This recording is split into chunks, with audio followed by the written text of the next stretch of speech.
नमस्कार, दर्शन न्यूज देख रहे हैं आप। मैं हूं अमित कुमार। झारखंड मुक्ति मोर्चा ने आज एक प्रेस वार्ता को संबोधित करते हुए ये कहा है कि प्रदीप वर्मा के पास चल अचल संपत्ति है, लेकिन उसका ब्यौरा उन्होंने नहीं दिया है। प्रदीप वर्मा आज चुने गए हैं राज्यसभा सांसद के रूप में, निर्विरोध चुने गए हैं। आपको ये भी बता दें कि झारखंड मुक्ति मोर्चा के महासचिव सुप्रियो भट्टाचार्य सीधे तौर पर ये कहते नजर आ रहे थे कि चुनाव का परिणाम 21 मार्च को आना था, लेकिन आज यानी 14 मार्च को ही परिणाम घोषित कर दिया गया।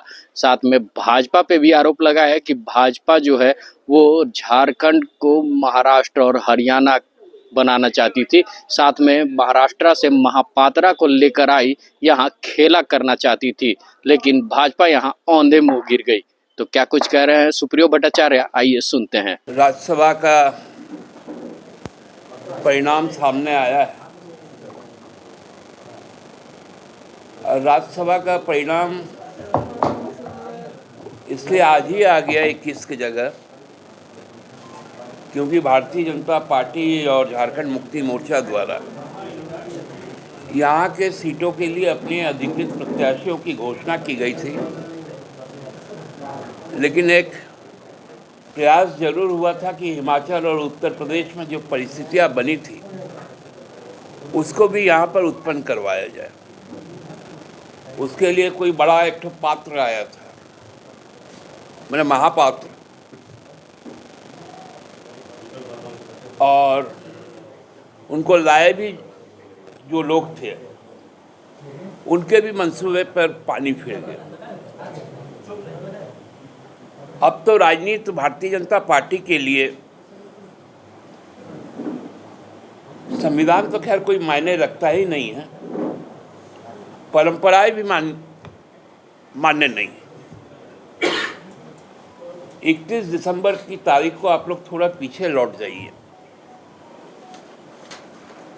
तो आज जो राज्यसभा से चुने गए हैं सरफराज जी हमारे गांडे विधानसभा क्षेत्र का प्रतिनिधित्व करते थे।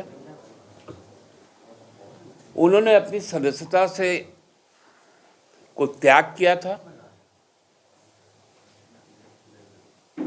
और हम लोग चाहते थे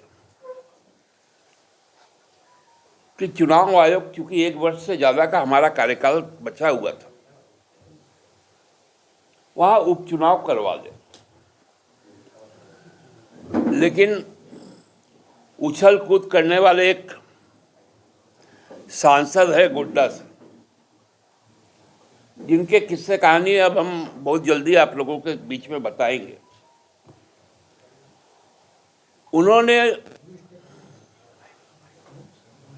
राष्ट्रपति भवन, राजभवन चले जाने का काम किया, एक चिट्ठी लेकर महाराष्ट्र का एक हाईकोर्ट का हवाला देते हुए कि जहां 1 साल से कम का समय बचा हो वहां पर चुनाव नहीं होना चाहिए। सांसद महोदय बहुत तेज प्रवृत्ति के व्यक्ति, उनको लगता है कि हर गेंद पर वही चौका छक्का मार सकता। अलसुद वाला जो रास्ता है वहां पर फार्म हाउस है, उसकी जिक्र नहीं है, लेकिन हमारे पास उसके डॉक्यूमेंट है।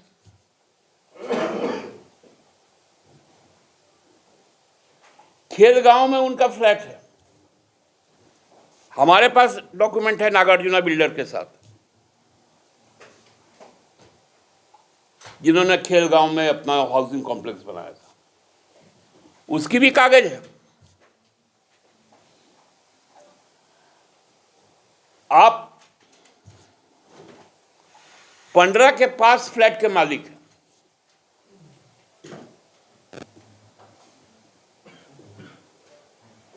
आप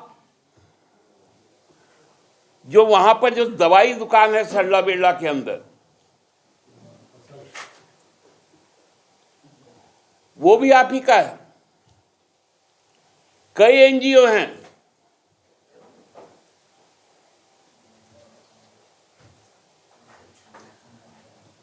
यहां अरगोड़ा में भी आपका भूखंड है, धनबाद में भी है,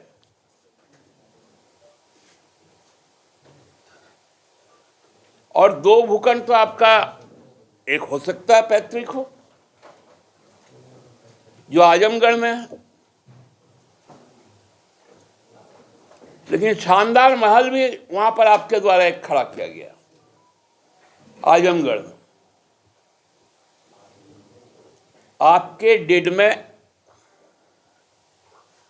आपने अपने आप को व्यवसायी बताया, आपके किसी डीड में आजमगढ़ का पता नहीं है।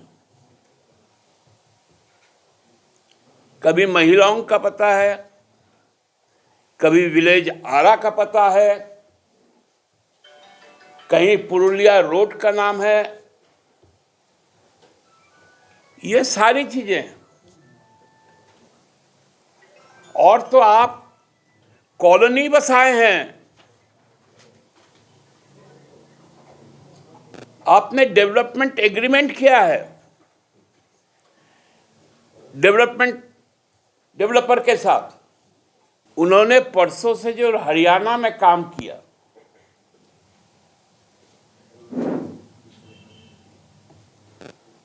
उन्हीं के टीम के वाइस कैप्टन, उस पर अब क्या बोलेंगे।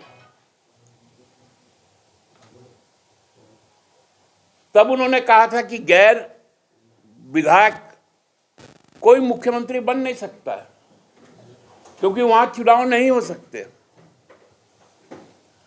हरियाणा क्या हिंदुस्तान के बाहर? वहां कौन सा विधायक खट्टर जी के बाद मुख्यमंत्री बना? यह संविधान में कहां लिखा हुआ है? संविधान को कोट करके यदि चुनाव आयोग को कोट करके यदि महाराष्ट्र उच्च न्यायालय इस बात को देता है, तो फिर वहां पर एक नायाब प्रयोग क्यों हुआ?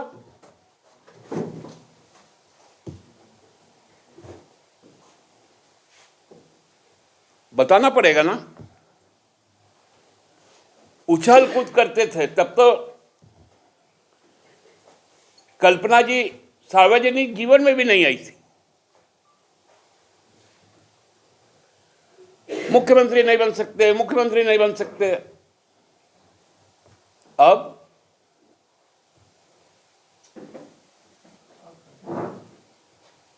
बोलती बंद हो गई ना, क्योंकि गंदगी में रहते रहते भाजपा के लोग अब सड़ा गला बात करते रहे। तो अभी आपने देखा झारखंड मुक्ति मोर्चा के महासचिव क्या कुछ कहते नजर आ रहे थे। वो एक तरफ भाजपा पे निशाना तो साध ही रहे थे, साथ में प्रदीप वर्मा जो आज निर्विरोध चुने गए राज्यसभा सांसद के लिए, उन पे भी निशाना साध रहे थे और कह रहे थे कि उनकी जो चल अचल संपत्ति है, जिसका ब्यौरा प्रदीप वर्मा ने चुनाव आयोग को नहीं दिया है, अब झारखंड मुक्ति मोर्चा उन सारे सबूत को और सारे ब्यौरे को लेकर लोकसभा चुनाव में मुद्दा बनाएगी और साथ में उस सारे कागजात लेकर चुनाव आयोग के पास शिकायत भी करेंगी। ऐसे ही तमाम खबरों के साथ जुड़े रहने के लिए हमारे चैनल को लाइक एंड सब्सक्राइब जरूर करें। अमित कुमार, दर्श न्यूज, रांची।